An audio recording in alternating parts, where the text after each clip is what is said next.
Yeah, we're trying to get this quite, yeah, it's a little bit like Spock in a way.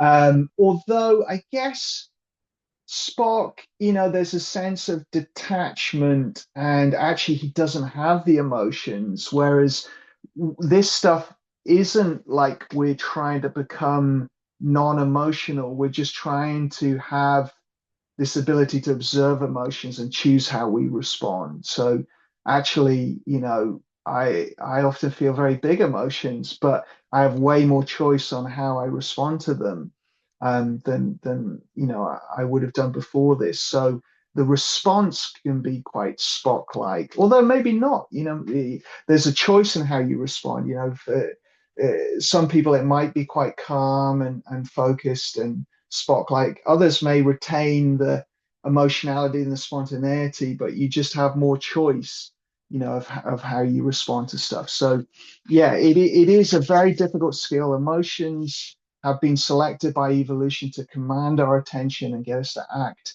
very automatically and very quickly, and normally into avoidance mode or, sometimes fight or freeze, but often flight mode, especially in OCD. And so they're very strong and very difficult things to observe and not follow.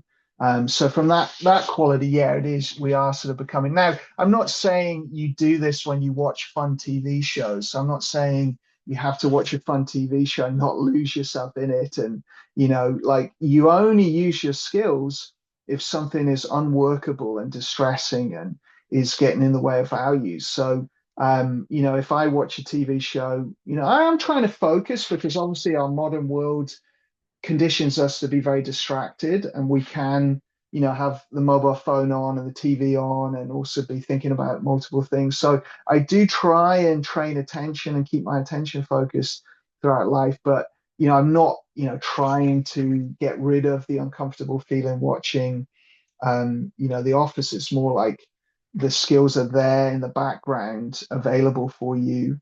And if something, if you watch The Office and for some reason it triggered, yeah, like a better, example there might be I'm watching The Office, I get a feeling of cringe looking at David Brent, and then it activates a shame memory for me. So it takes me back to some conversation I had where I embarrassed myself or something like that.